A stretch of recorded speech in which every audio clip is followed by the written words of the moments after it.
Hello everyone.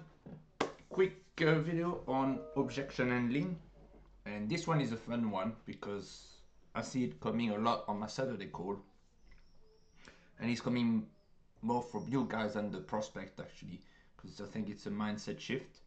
And it's the usual question: do you have experience in blank marketing, uh, ads, or whatever the prospect will throw at you? Or another one I've got a lot, for example, in my day job is, have you worked in this sector?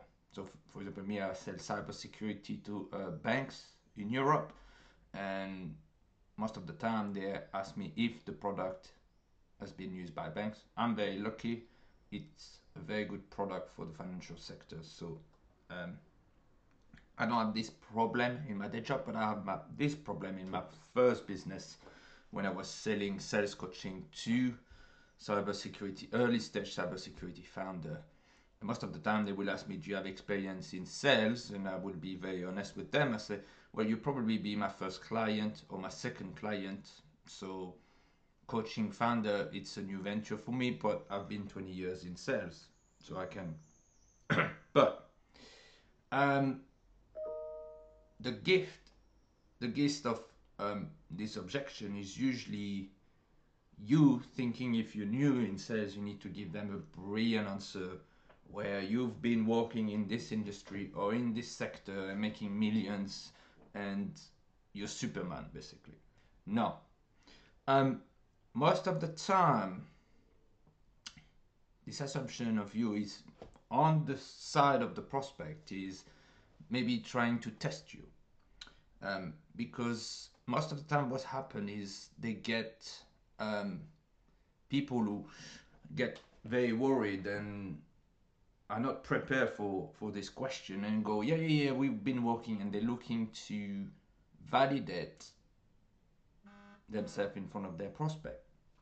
And actually, what the prospect wants to maybe know is not you work in the industry, but see if you can bring a different perspective, a fresh thinking to the hordes of salespeople who have been trying to sell them.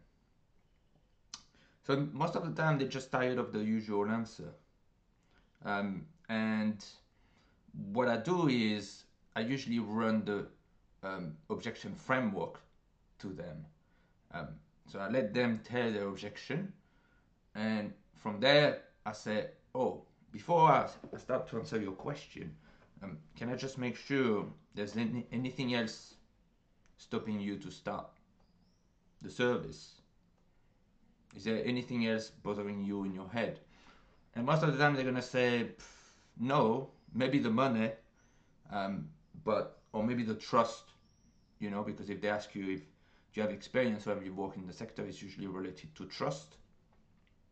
And from there, if this problem was not an issue of the experience, would you start anyway? And from there, I just want to see if it's an excuse or a real objection, and if it's a real objection, I'll deal with the objection. Okay. So don't forget to throw the objection framework, because sometimes it's just an excuse and you can just go ahead and close. Now,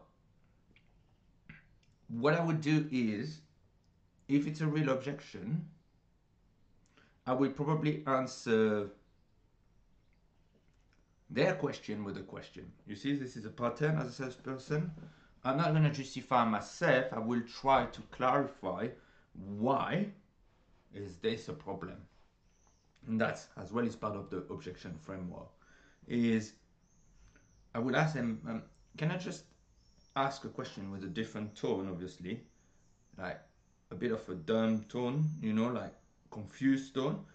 Um, is it necessary for someone to have experience in your sector or experience with marketing or sales to help you? And 95% of the time they say, no, I was just curious if you had experience or not. And from there, you can deal with the objection. And basically, what you're just doing is clarifying if experience is a critical aspect of their qualification and their research.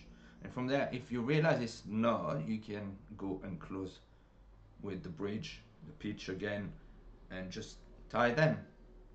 So I hope that helps, because I've seen this question coming often in my sales coaching calls on Saturday, where obviously if it's your first business and your first offer, you're gonna have this question quite a lot. And the prospect is just seeing if you able to deal with it.